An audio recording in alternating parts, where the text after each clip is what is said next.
Hey, everybody, quick episode for you this week just to explain why there's no episode this week, or for a few weeks. I have to take a little break. I've got lots of travel and other stuff going on that I need to focus on. So just pausing between releasing episodes for a little bit. But I thought this would be a great opportunity to mention one of the podcasts that I listen to in the insurance space. And yes, I'm biased because it's PLRB's podcast, but that doesn't mean I'm wrong that it's a great show. It's actually super interesting. It's called What's the Scenario with PLRB. And for those who don't know, my day job is serving as president and CEO of PLRB, which is an industry trade organization focused on supporting P&C carriers in the US in the delivery of coverage. So we do a lot of things around that to help figure out, are things covered? What does that mean? What's the law? What's the weather situation, the building codes? Do you have your license, continuing ed credits intact? Like all of that stuff.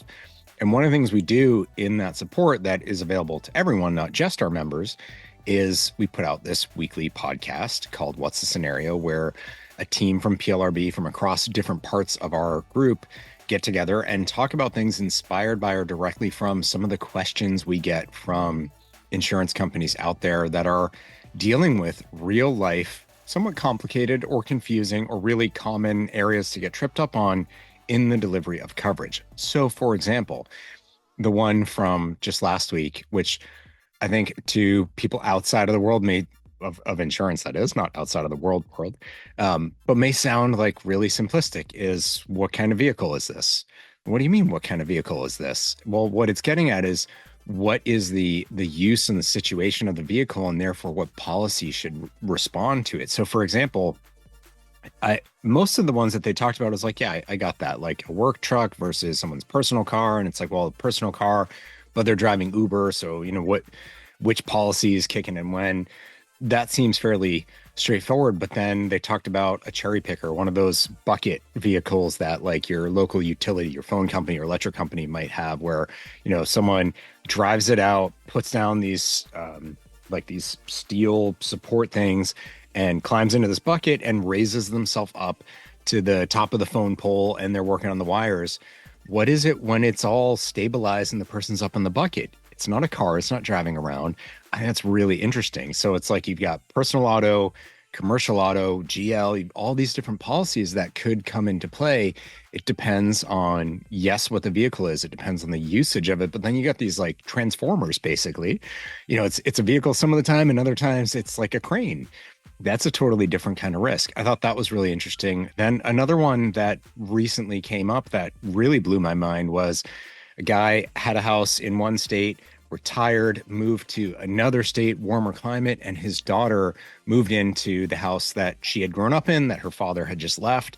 And one of her kids accidentally knocked over a candle and burnt the house down.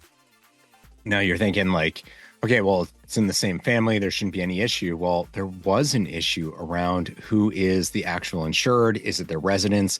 The father never changed his policy when he moved because it had just happened. They hadn't gone through a renewal cycle. He hadn't really thought about it.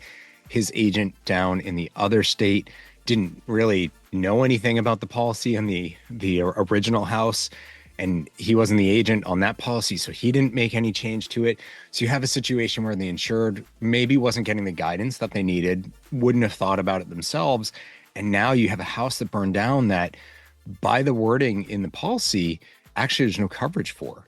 And that becomes really complicated. And it's like, I wouldn't have thought of that as just a lay person, moving and retiring and trying to get sorted out in my new location, trying to help my daughter out with, giving her the house that she grew up in, and, we'll figure out the paperwork later kind of thing. There's nothing malicious or fraudulent involved. And lo and behold, you end up with a problem. So it's these moments that are, some of them are super common, like the vehicle one. That comes up every time there's a car accident. Is the usage of this vehicle matching what the policy is? Is that the right policy for it? Is it the driver's policy? Is it maybe the other driver's policy? There's all these sorts of questions. But then there's others that are maybe a little bit outside the norm that now get complicated. And you need to look at what the particular state's laws are, what the regs are, what version of the policy they're using, what the endorsements say, all sorts of things. Is it the agent's policy that's at risk? Is that agent's E&O? You could argue that too. Really, actually quite complex. So every week we have attorneys from PLRB, coverage attorneys, we have the education team, we have our weather folks, our building code folks. We pull different people in to come together and talk about these really interesting real world coverage questions, issues that are coming up. And I just think as an insurance professional, understanding the underlying product and the issues around it is critical, no matter what part of the insurance value chain you work in. So for me, I think it's super valuable. They're like 20, 25 minutes. They're just really interesting and informative. And they just help bring you back to like, what is insurance? What's it there for? And why is it actually a really tough industry and something that takes real intelligence to figure out? So I love the show. Obviously, yes, I'm biased, but again, doesn't mean it's not a great show. And I think it's super interesting. So whether you're in claims or not, doesn't matter. If you're in underwriting, this would be interesting because don't forget, that's the stuff you're looking at when it comes in the door to get rated.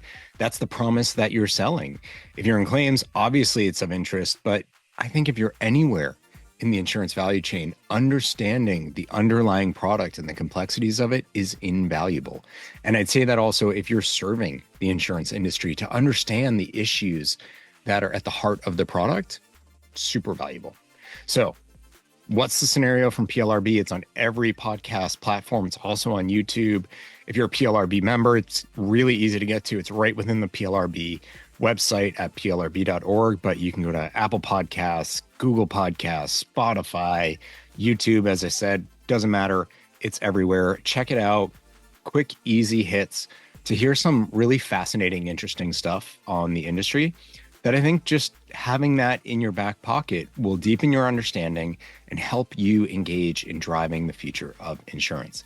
So, of course, keep watching the show. There will be more to come. Just taking a short break. But in the meantime, at least, if not, you might get hooked and keep going on it. Check out What's the Scenario from PLRB. All right, everyone. I will see you soon for another episode of The Future of Insurance.